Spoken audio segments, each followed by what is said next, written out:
নামি দামি মশলা কেনার ঝামেলা ছাড়াই হাতের কাছে থাকা মশলা দিয়ে সহজে রেস্টুরেন্টের মতো মজাদার চিকেন রেজালা ঘরেই তৈরি করে নিতে পারবেন। শুধুমাত্র কোন মশলাটা কখন কিভাবে ব্যবহার করছি জানলেই চিকেন রেজালার স্বাদ দুর্দান্ত হবে। এখানে 2 কেজি চিকেনের জন্য 2 কাপ সাদা তেল গরম করে 2 কাপ পেঁয়াজ কুচি বেরেস্তা করে রাখলাম। এই বেরেস্তা ভাজা তেলে 4 টুকরো দারচিনি, 2টা তেজপাতা আর 1 কাপ পেঁয়াজ কুচি। এই তেল দিয়েই পুরো রেজালাটা রান্না করব। পেঁয়াজগুলো যখন ভাজা হয়ে হালকা একটু রং ধরবে তার মধ্যেই 2 টেবিল চামচ রসুন বাটা দিচ্ছি।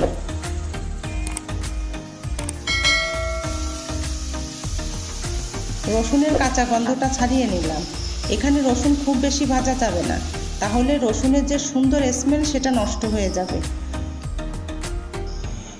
এই মশলাগুলোর মধ্যেই 2 টেবিল চামচ আদা বাটা দিলাম।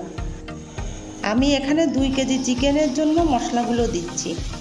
আদা, রসুন, পেঁয়াজ সব কিছু ভালো করে কষায় নিলাম।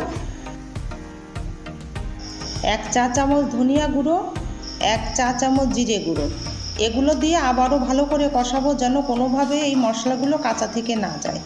আর মশলা যত ভালো কষানো হবে রান্নার স্বাদ ততই বেশি ভালো হবে। 1 চা চামচ শুকনো মরিচ গুঁড়ো আর স্বাদ মতো লবণ।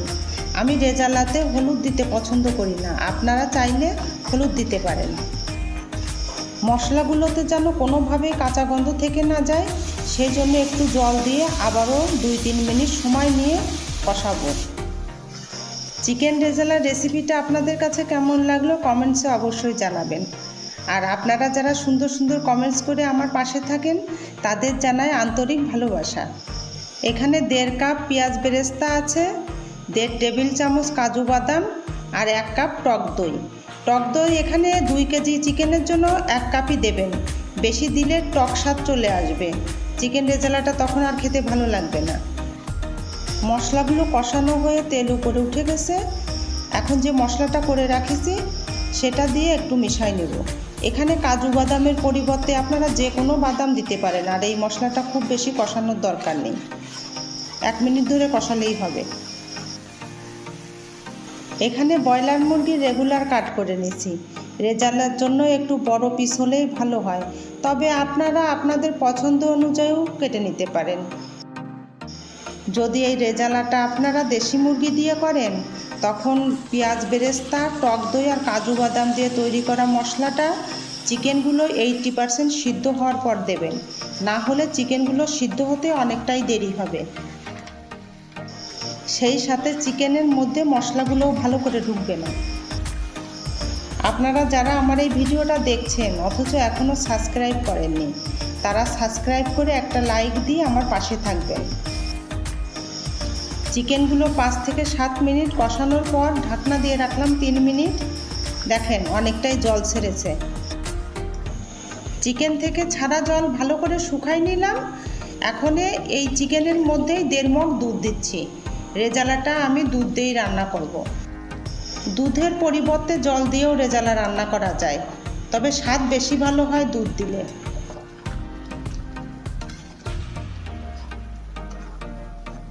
হাফ চা চামচ গোলমরিচ গুঁড়ো দিলাম।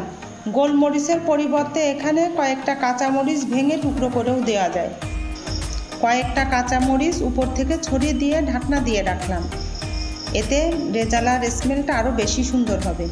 মিডিয়াম হিটে রেখে ঘন ঘন নেড়ে পুরো রান্নাটা শেষ করবেন, না হলে এখানে দুধ আর বাদাম দেওয়া আছে, নিচ থেকে লেগে যেতে পারে। এই রেসিপিতে একবার চিকেন রেজালা তৈরি করে খেয়ে দেখবেন, রেস্টুরেন্টের স্বাদকেও হার মানাবে। আর রেজালাতে অবশ্যই সামান্য চিনি দেবেন, তাহলেই স্বাদটা পরিপূর্ণ হবে। আবারও লো হিটে 2 মিনিট ঢাকনা দিয়ে রেখে দিলাম। গ্রেভি টাইনে যখন এই রকম তেল উপরে উঠে আসবে তখনই বুঝবেন যে আপনার রেজালাটা প্রায় তৈরি হয়ে গেছে। 1 চামচ গরম মশলা আর 1 চামচ জয়ত্রী গুঁড়ো, এগুলোও খুব ভালো করে মিশাই নিলাম। এখন স্পেশাল একটা মশলা তৈরি করে নেব, যেটা দিলে রেজালার স্বাদ মুখে লেগে থাকবে। 1 টেবিল চামচ পেঁয়াজ বেরেস্তা, 1 টেবিল চামচ গুঁড়ো দুধ আর 1 চামচ গরম মশলা ভালো করে মিশিয়ে এরকম ঝরঝরে করে নিলাম।